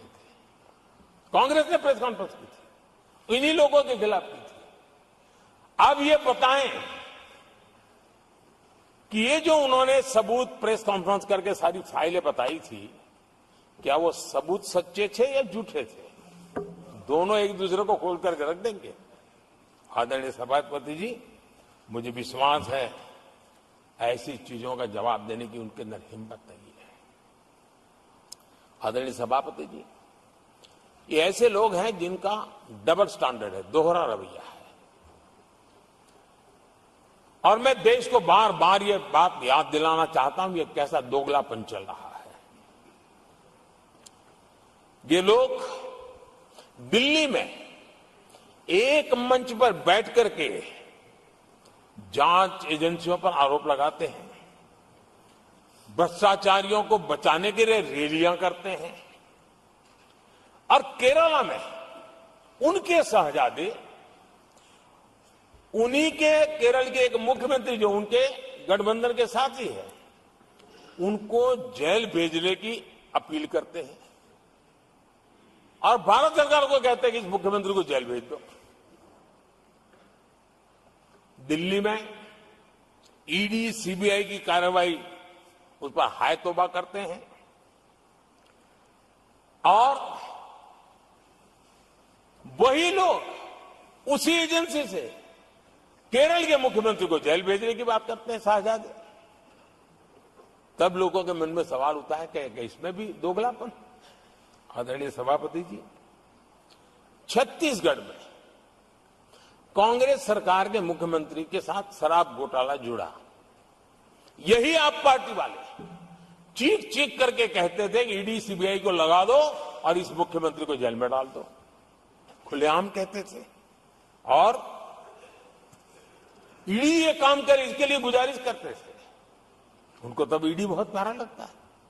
आदरणीय सभापति जी, ये आज जो लोग जांच एजेंसियों को बदनाम कर रहे हैं, हल्ला मचा रहे हैं, मैं जरा उनकी याददाश्त पर जोर डालना चाहिए, मैं ऐसा उनका आग्रह करता हूं। जांच एजेंसियों का पहले दुरुपयोग कैसे होता था, कौन करता था, मैं जरा बताना चाहता हूं। मैं कुछ बयान आपके सामने रखता हूं। ये पहला बयान है 2013 का। बयान क्या है? कांग्रेस से लड़ना आसान नहीं है, जेल में डाल देगी, सीबीआई पीछे लगा देगी। कांग्रेस सीबीआई व इनकम टैक्स का भय दिखा करके समर्थन लेती है। ये स्टेटमेंट किसका है? ये बयान है स्वर्गीय मुलायम सिंह जी का। कांग्रेस एजेंसियों का कैसा दुरुपयोग करता है, ये मुलायम सिंह जी ने कहा था। और यहां इस सदन के माननीय सदस्य रामगोपाल जी को मैं जरा पूछना चाहता हूं कि रामगोपाल जी, क्या नेताजी कभी झूठ बोलते थे क्या? नेताजी तो सच बोलते थे। आदरणीय सभापति जी, मैं रामगोपाल जी को ये भी कहा जरा भतीजे को भी बताएं, क्योंकि उनको भी याद दिलाए कि राजनीति में कदम रखते ही भतीजे पर सीबीआई का फंदा लगाने वाले कौन थे, जरा याद दिला दे उनको, पता चलेगा। आदरणीय सभापति जी, मैं एक और बयान पढ़ता हूं। ये भी साल 2013 का है। The Congress had used the CBI to strike political bargains with many parties. राजनीतिक फायदा उठाने के लिए सीबीआई का इस्तेमाल किया, कई जगह किया। कॉमरेड श्रीमान प्रकाश कराज जी ने ये कहा हुआ है, 2013 में कहा। एजेंसियों का कौन दुरुपयोग करता था? एक और महत्वपूर्ण स्टेटमेंट में पढ़ता हूं और मैं याद दिलाना चाहता हूं स्टेटमेंट क्या है कि सीबीआई पिंजरे में बंद तोता है जो मालिक की आवाज में बोलता है।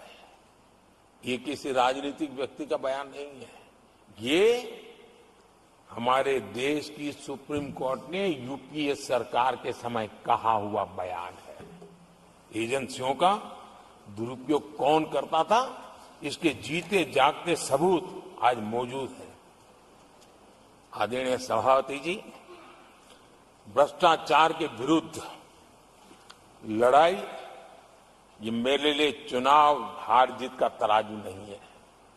मैं चुनाव हार जीत के लिए, भ्रष्टाचार के लिए खड़ी लड़ाई नहीं लड़ रहा हूं। ये मेरा मिशन है, ये मेरा कन्विक्शन है। और मैं मानता हूं कि भ्रष्टाचार एक ऐसी दिमक है जिसने देश को खोखला कर दिया है।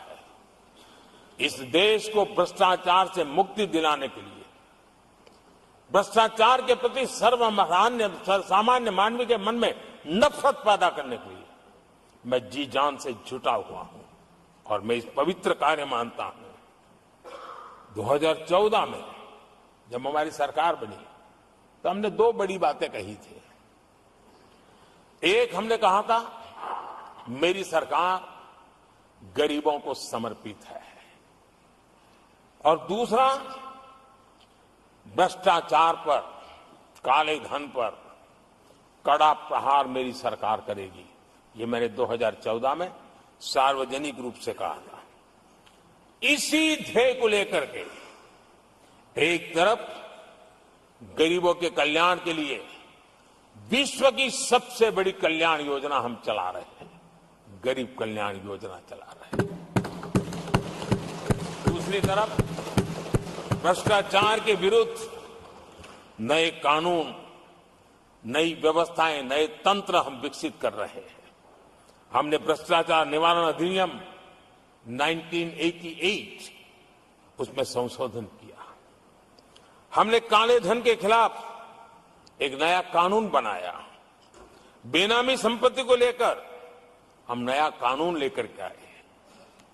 इन कानूनों से भ्रष्ट अधिकारियों पर भी कार्रवाई हो गई, लेकिन लीकेज हटाने के लिए हमने सकारात्मक रूप से गवर्नमेंट में भी बदलाव लाया। हमने डायरेक्ट बेनिफिट ट्रांसफर पर बल दिया। हमने डिजिटल टेक्नोलॉजी का भरपूर उपयोग किया है और तभी आज हर लाभार्थी तक उसके हक का फायदा तुरंत सीधा पहुंच रहा है। एक नए पैसे का लीकेज नहीं होता है। ये हमारी भ्रष्टाचार के खिलाफ लड़ाई का पहलू है। और जब सामान्य नागरिक को ये व्यवस्था मिलती है तब उसका लोकतंत्र पे भरोसा बढ़ता है, उसको सरकार में अपनापन महसूस होता है, और जब अपनापन महसूस होता है ना, तब तीसरी बार बैठने का मौका मिलता है। आदरणीय सभापति जी,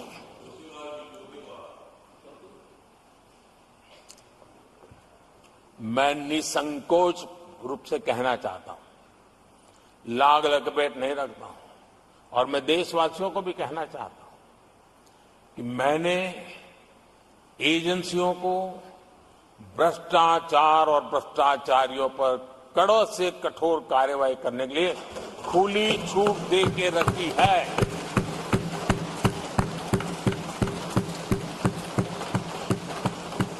सरकार कहीं पर भी टांग नहीं अड़ाएगी।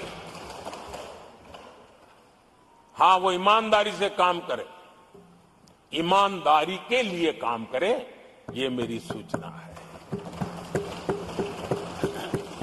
और आदरणीय सभापति जी, मैं फिर देशवासियों को कहना चाहता हूं, कोई भी भ्रष्टाचारी कानून से बच करके नहीं निकलेगा, ये मोदी की गारंटी है। आदरणीय सभापति जी, राष्ट्रपति जी ने अपने संबोधन में पेपर लीक को एक बड़ी समस्या बताया है।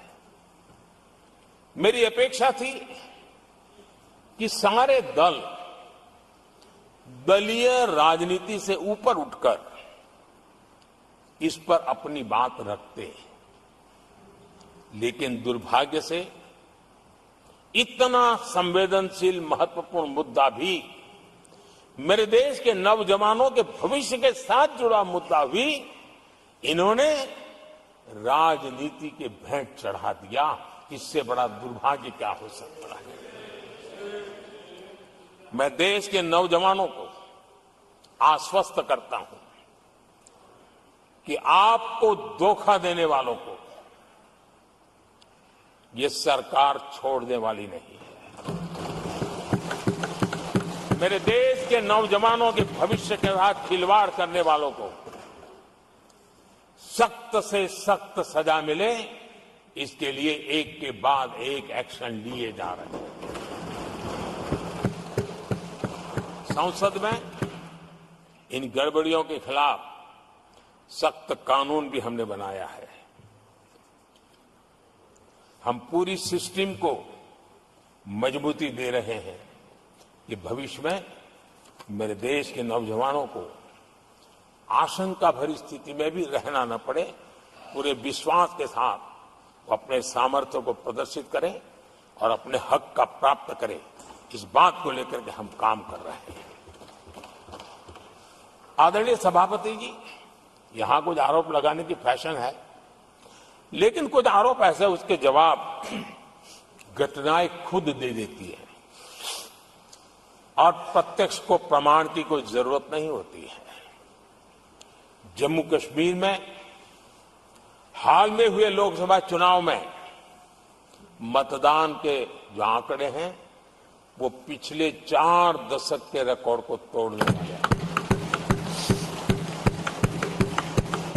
और इसको सिर्फ कोई घर से गया बटन दबा के आया इतना नहीं है, भारत के संविधान को स्वीकृति देते हैं, भारत के लोकतंत्र को स्वीकृति देते हैं, भारत के इलेक्शन कमीशन को स्वीकृति देते हैं। ये बहुत बड़ी सक्सेस है आदरणीय सभापति। देशवासी जिस पल की प्रतीक्षा करते थे वो आज इतनी सहज सरलता के सामने दिख रही है आदरणीय सभापति। बीते अनेक दशकों में बंद, हड़ताल, आतंकी धमकियां, इधर उधर बम धमाके की कोशिशें एक प्रकार से लोकतंत्र पर ग्रहण बनी हुई थी। आज इस बार लोगों ने संविधान पर अटूट विश्वास रखते हुए अपने भाग्य का फैसला लिया है। मैं जम्मू कश्मीर के मतदाताओं को विशेष रूप से बधाई देता हूं। आदरणीय सभापति जी, जम्मू कश्मीर में आतंकवाद से हमारी लड़ाई एक प्रकार से अंतिम दौर पर है, अंतिम चरण में है। आतंक के बचे हुए नेटवर्क को भी हम सख्ती से नेस्त नाबूद करने के लिए पूरी व्यूहरचना के साथ आगे बढ़ रहे हैं। बीते 10 वर्षों में पहले की तुलना में आतंकी घटनाओं में बहुत गिरावट आई है। अब पत्थरबाजी की खबरें भी शायद ही किसी कोने में एक आध बार आ जाए तो आ जाए। अब जम्मू कश्मीर में आतंक और अलगाव खत्म हो रहा है और इस लड़ाई में जम्मू कश्मीर के नागरिक हमारी मदद कर रहे हैं, नेतृत्व कर रहे हैं। ये सबसे जरा विश्वास पैदा करने वाली बात है। आज वहां टूरिज्म नए रिकॉर्ड बना रहा है, निवेश बढ़ रहा है। आदरणीय सभापति जी, आज जो नॉर्थ ईस्ट को लेकर सवाल उठाते हैं, उन्होंने नॉर्थ ईस्ट को अपने हाल पर छोड़ के रखा था, क्योंकि उनकी जो चुनावी हिसाब किताब होता है, नॉर्थ ईस्ट से इतनी ही लोकसभा की सीटें हैं, क्या उससे राजनीति में फर्क पड़ता है? कभी कोई परवाही नहीं की, उसे उनके नसीब पर छोड़ दिया था। हम नॉर्थ ईस्ट को आज देश के विकास का एक सशक्त इंजन बनाने की और ताकत से लगे।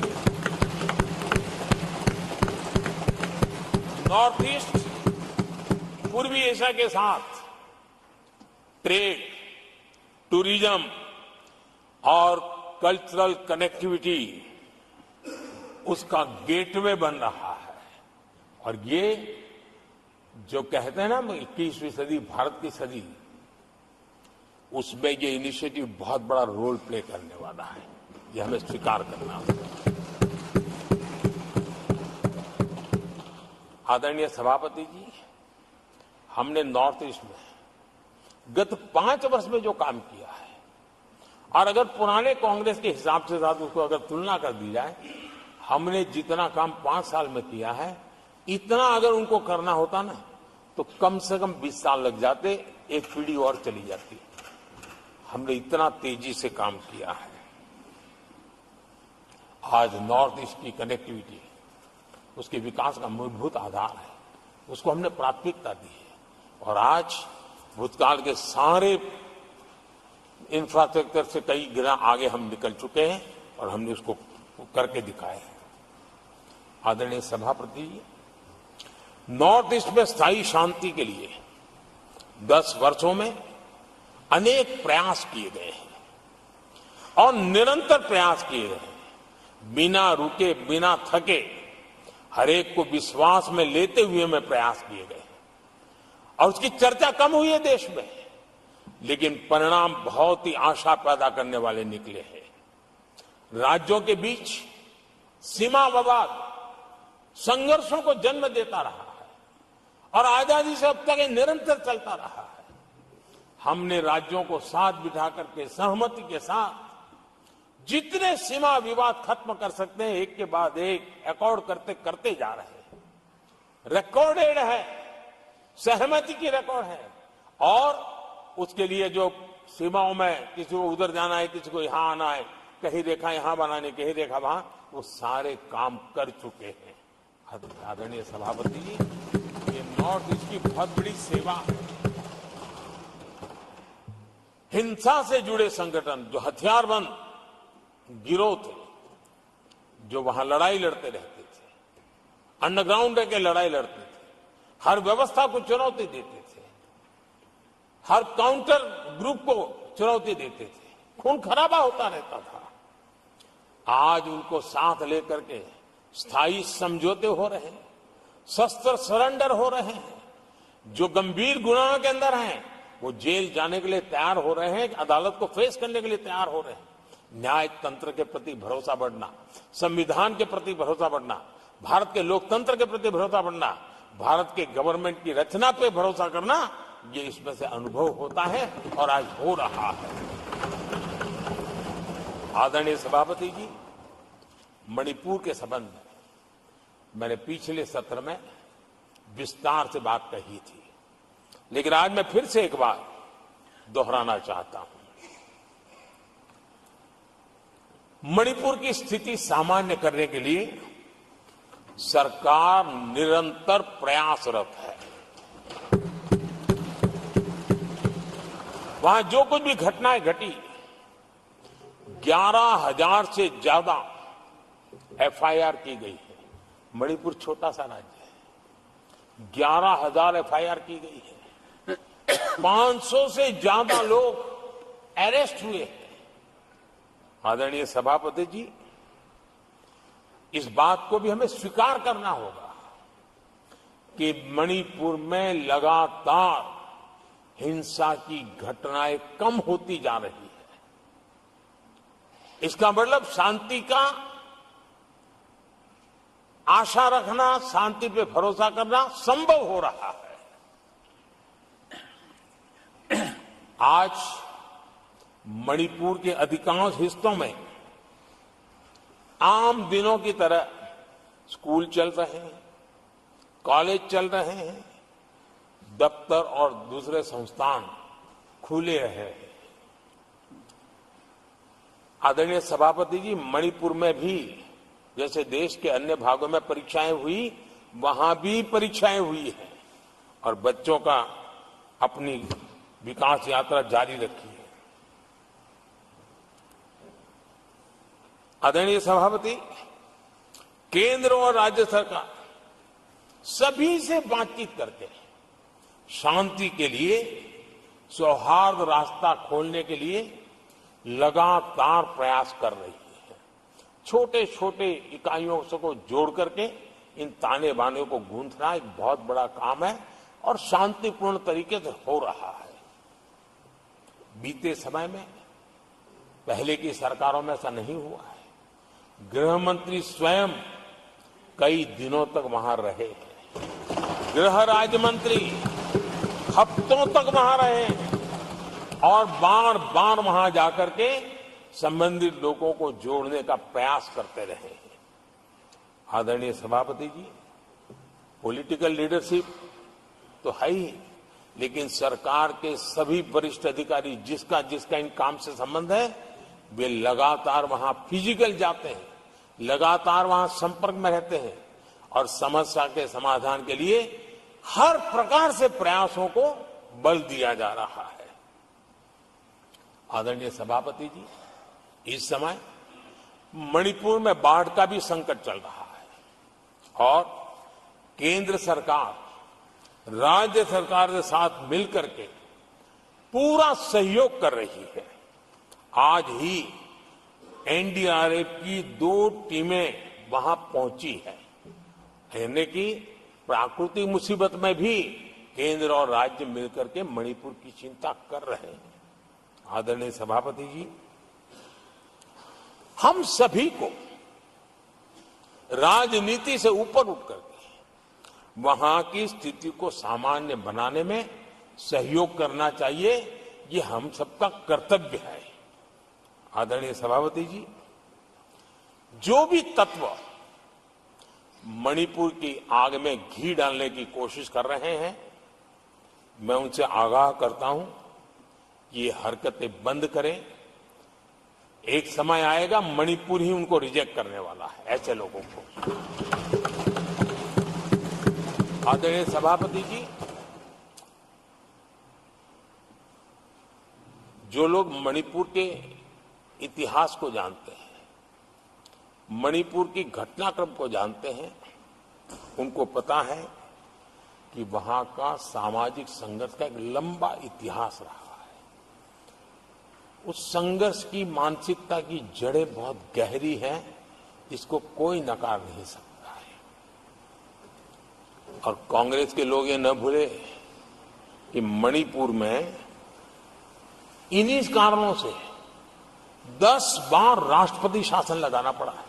इतने छोटे से राज्य में 10 बार प्रेसिडेंशियल रूल लगाना पड़ा है, राष्ट्रपति शासन लगाना पड़ा है। कुछ तो मुसीबतें होगी, और ये हमारे कार्यकाल में नहीं हुआ है। लेकिन फिर भी राजनीतिक फायदा उठाने के लिए वहां पर जिस प्रकार की हरकतें हो रही है, और राष्ट्रपति जी, आदरणीय सभापति जी, मैं इस सदन में देशवासियों को मैं बताना चाहता हूं, 1993 में मणिपुर में ऐसे ही घटनाओं का क्रम चला था, और इतना तीव्र चला था, इतना व्यापक चला था, वो 5 साल लगातार चला था। तो ये सारा इतिहास समझ करके हमें बहुत समझदारी के पूर्वक स्थितियों को ठीक करने के लिए प्रयास करना है।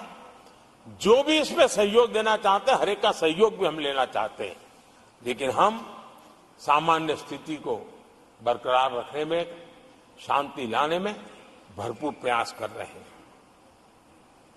आदरणीय सभापति जी, ये मेरा सौभाग्य रहा है कि मैं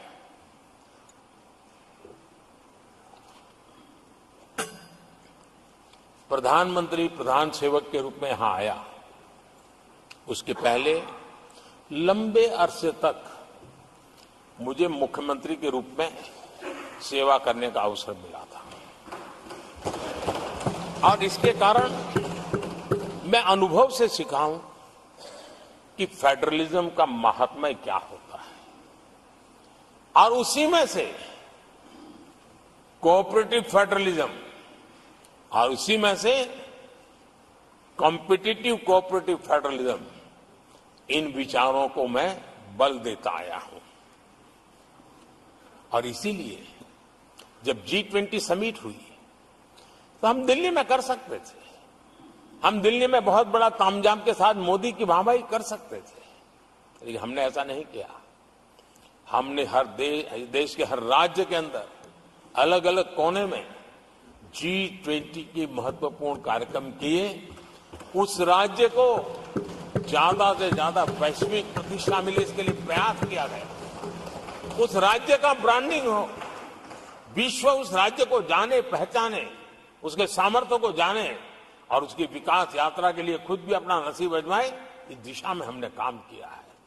क्योंकि हम जानते हैं कि फेडरलिज्म के और रूप होते हैं।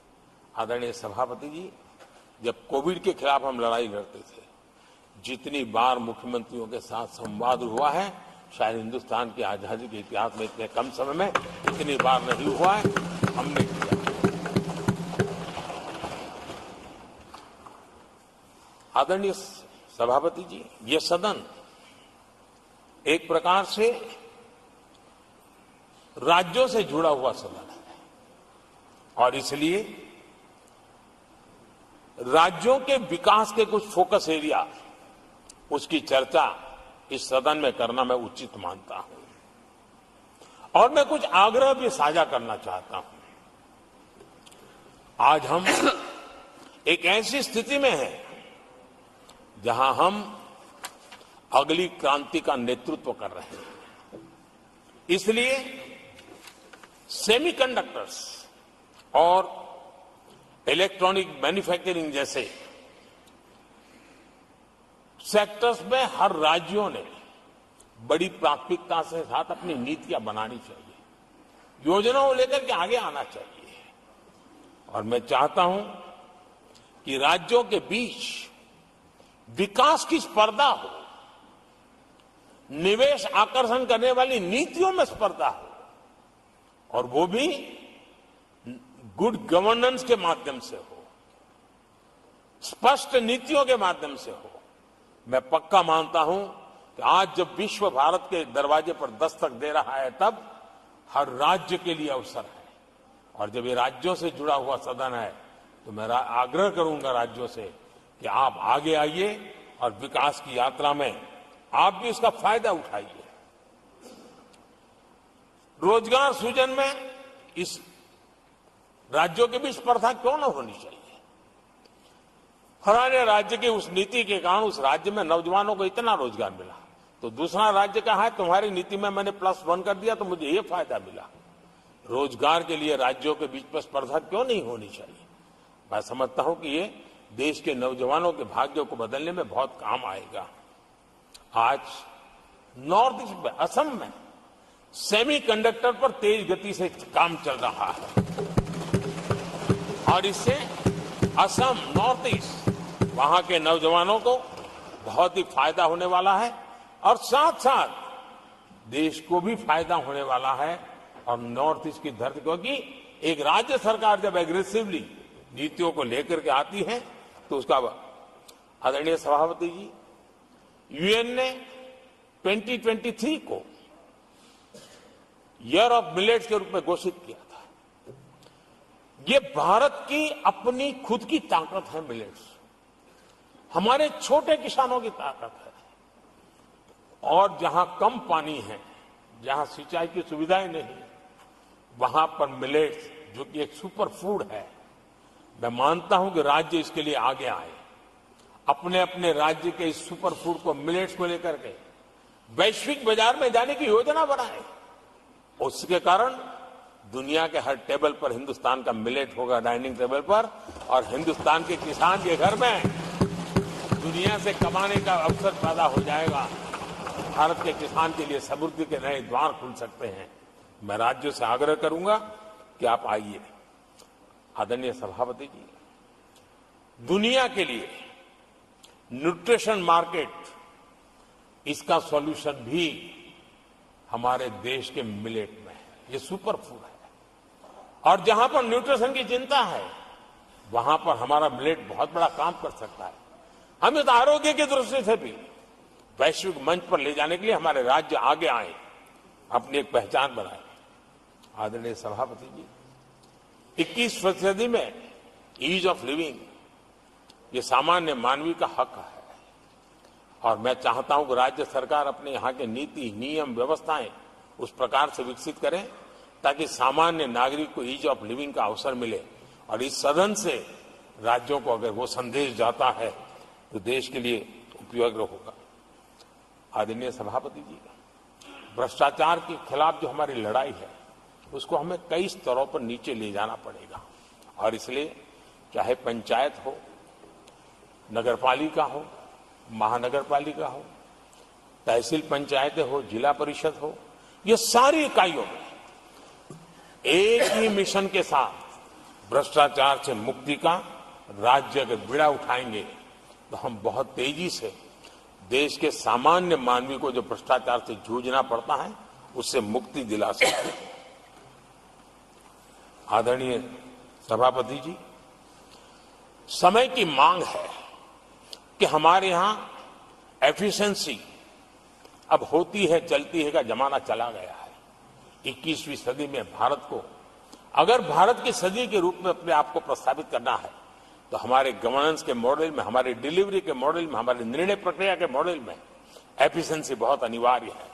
मैं आशा करता हूं कि सर्विस की स्पीड बढ़ाने में, निर्णयों की स्पीड बढ़ाने में एफिशिएंसी की दिशा में काम होगा, और जब इस प्रकार से काम होते हैं तो ट्रांसपेरेंसी भी आती है, इफ्स एंड बर्ड्स भी नहीं रहते हैं, और सामान्य मानवीय के हकों की रक्षा भी होती है, और ईज ऑफ लिविंग, इसका एहसास हर नागरिक कर सकता है।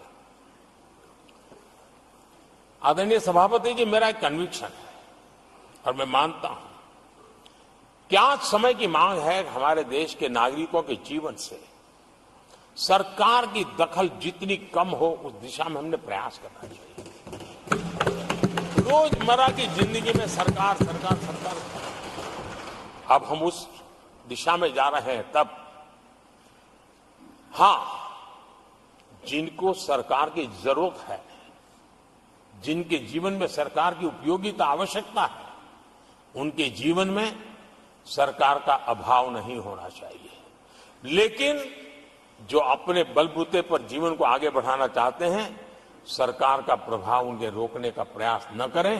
और इसलिए सरकार की दखल जितनी कम हो वैसी समाज और सरकार की व्यवस्थाओं को विकसित करने के लिए मैं राज्यों से आग्रह करता हूं कि आप आगे आइए। आदरणीय सभापति जी, क्लाइमेट चेंज के कारण प्राकृतिक आपदाओं की स्थिति बढ़ती जा रही है और वो किसी को एक कोने में करने वाला काम नहीं होता है। हमने सामूहिक रूप से मिलकर के काम करना होगा। राज्यों ने अपनी सामर्थ्य बढ़ाना होगा ताकि प्राकृतिक आपदाओं को हम पूरा, पीने के पानी की व्यवस्था वो भी उतना ही महत्व देना होगा। सामान्य मानवीय को आरोग्य की सेवा वो भी उतना ही महत्व देना होगा। और मैं मानता हूं कि हमारे राज्यों में राजनीतिक इच्छा शक्ति के साथ इन मूलभूत कामों की दिशा में हमारे राज्य जरूर जुड़ेंगे। आदरणीय सभापति जी, ये दशक और ये सदी भारत की सदी है। लेकिन भूतकाल हमें कहता है कि अवसर तो पहले भी आए थे, लेकिन हम अपने ही कारणों से अपने अवसरों को खो चुके थे। अब हमें अवसर खोने की गलती नहीं करनी है। हमें अवसरों को ढूंढना है, हमें अवसरों को जकड़ना है और अवसरों के सहारे हमें अपने संकल्पों को सिद्ध करना है, उस दिशा में जाने का।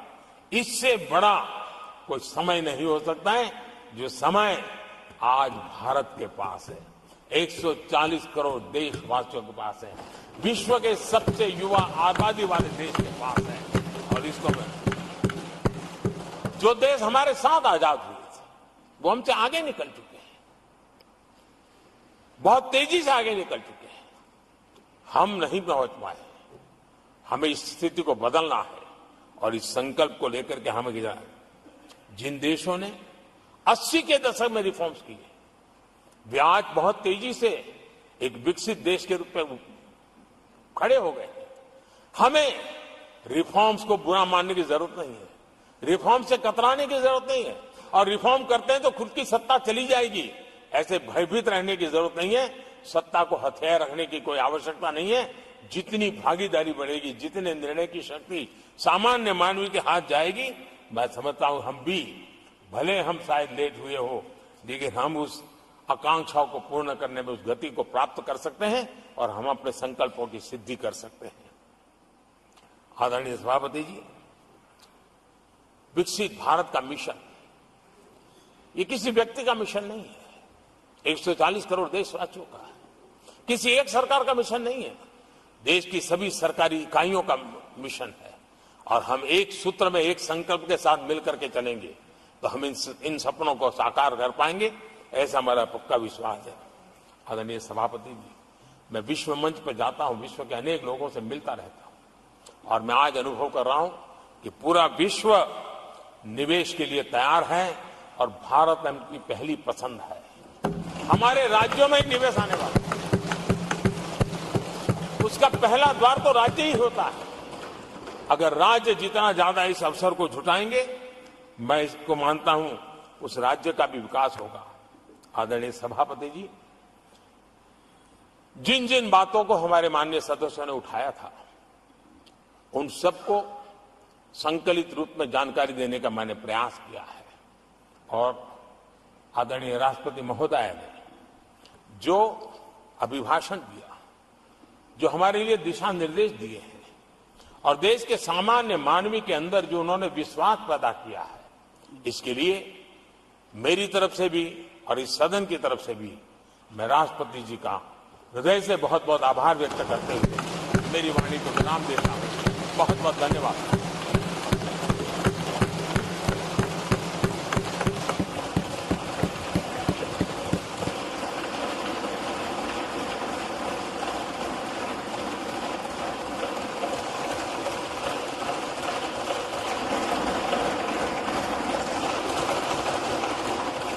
I shall अब now put the motion to vote. प्रस्ताव को मत के The लिए question रखूंगा। is प्रश्न यह है कि that an address be presented to the राष्ट्रपति President के in the following अभिभाषण terms.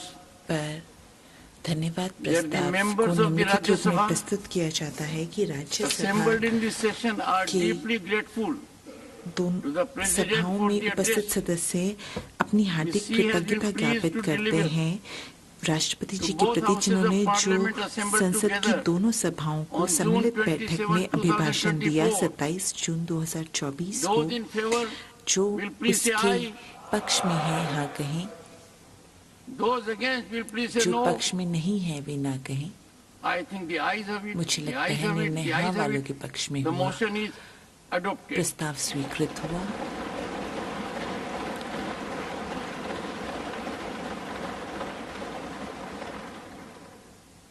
Honorable members, we have come to माननीय the सदस्यों, conclusion हम of इस निर्णय पर 264th पहुंचे session of हैं Rajya Sabha.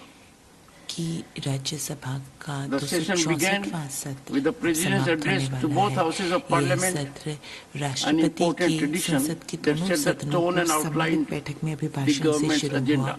और इसमें सरकार के एजेंडे के बारे में बात की गई। We witnessed हमने Honorable Prime Minister introduce his Council of Ministers माननीय after he was प्रधानमंत्री ने sworn अपनी मंत्रिपरिषद का in as the परिचय Prime दिया Minister of India जब उन्हें for the भारत third का consecutive तीसरी term लगातार after 6 बार decades. प्रधानमंत्री बनाया गया।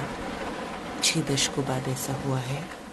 Emotion of thanks to the President's address witnessed lively participation by और 76 राष्ट्रपति members. के अभिभाषण में धन्यवाद प्रस्ताव पर 21 घंटों से भी ज्यादा चर्चा चली और सभी सदस्यों ने इसमें भाग लिया। 19 नवनिर्वाचित सदस्यों ने इसमें अपना प्रथम भाषण दिया। The Honorable Prime Minister माननीय प्रधानमंत्री gave a spirited address ने while एक participating in the debate. भावनापूर्ण भाषण दिया। Though इस the House चर्चा lost में भाग लेते 43 हुए minutes due to forced adjournments, shortfall of which was 43 made minute up के by लिए continuing discussion सभा स्थगित during भी the lunch रही break and और sitting beyond इसको the scheduled time. Due to extended भोजनावकाश sitting, के समय total duration में of पूरा business कर was लिया finally गया। extended by 3 जो hours कार्य का कुल beyond the scheduled बैठक time, थी and वह therefore we scored more than 100% अनुसूचित समय से in our 3 घंटे productivity. ज्यादा हम बैठे और हमारी उत्पादकता रही।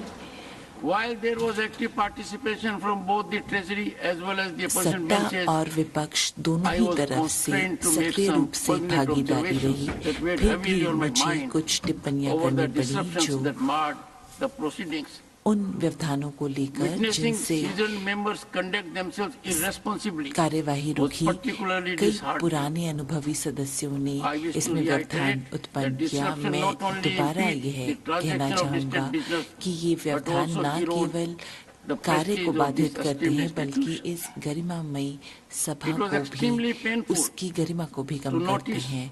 यह भी that काफी even दुखद leader था of the opposition कि नेता walked प्रतिपक्ष into the well of the वो house, वेल में आए and that was और a वह disgrace वह to एक तरह से parliamentary संसद का conduct and propriety. संसदीय व्यवहार के अनुसार नहीं था, संसदीय आचरण का रूप नहीं था, expect यह इसका अपमान members था। of this मैं house माननीय सदस्यों से to यह आशा exemplify करता हूं their conduct कि वे अपने आचरण इस तरह से so करेंगे that जो एक this उदाहरण के रूप में becomes a प्रस्तुत हो, temple for ताकि deliberation, वो यह discussion, dialogue जो and debate. सदन है वो चर्चा परिचर्चा और Their walkout today विचार का was केंद्र extremely बन सके। painful. जो वॉकआउट आज It हुआ was है, a बहिर्गमन historic हुआ है, वो occasion. बहुत दुखद है। यह The एक government ऐतिहासिक अवसर था was in its third term अपने तीसरे with Prime कार्यकाल में Minister माननीय heading प्रधानमंत्री it थी continually और प्रधानमंत्री जी after 6 उसके decades. नेतृत्व कर रहे थे। 6 दशकों के They बाद walked तीसरी away बार प्रधानमंत्री from their लगातार constitutional बनने वाले ordainment, से और and that has set a dangerous इसने precedent, जो किया है उसे एक antithetical to democratic उदाहरण values. अच्छा उदाहरण स्थापित नहीं हुआ है। honorable members, माननीय I सदस्यगण, extend my heartfelt appreciation मैं to सराहना करता honorable हूँ Deputy Chairman माननीय Shri Harivansh ji, उपसभापति श्री हरिवंश जी who का, has lent me strength जिन्होंने मुझे on every ताकत occasion दी है and और हर guided me मौके पर मुझे by his wise counsel निर्देशित किया है अपने सुझावों से, अपने in the परामर्शों से proceedings of the House सदन के कार्यवाही के and संचालन in के क्रम engaging में in innovative steps और नव in the प्रवर्तन संबंधी Secretariat. जो कदम उठा रहे सचिवालय में उसको लेकर Members माननीय on the सदस्य panel of vice chairpersons जो वाइस प्रेसिडेंट के are पैनल also पर हैं, due उन्होंने for भी thanks for उन्हें assisting भी me मैं धन्यवाद in देता हूं कि conducting उन्होंने the proceedings सदन of की the कार्यवाही के House. संचालन में मेरी मदद की। 50% of them उनमें से constitute 50% women members सदस्य of वो this House. महिलाएं हैं, इस सदन की महिला सदस्य हैं। I extend my sense of gratitude मैं To the leader कृतज्ञता of the ज्ञापन करता House. हूं नेता प्रतिपक्ष को, to the leader of the opposition, नेता leaders of various सदन को, नेता parties, प्रतिपक्ष को, विभिन्न and all पार्टी the के members नेताओं को और सभी माननीय for their सदस्यों kind को cooperation. उन्होंने हमें सहयोग दिया, उनके सहयोग के I लिए उनका बहुत acknowledge the बहुत आभार। untiring efforts of the Secretary General and his team secretary general of उनके dedicated टीम के जो officers प्रयास हैं उसके भी जो and staff for समर्पित ensuring अधिकारी smooth हैं या conduct स्टाफ है of the जिन्होंने proceedings सदन की कार्यवाही during the को session. चलाने में मदद की, Thank हम you. उसकी भी Now, national song. सराहना करते हैं, हम उसकी भी सराहना करते हैं। अब राष्ट्रगान।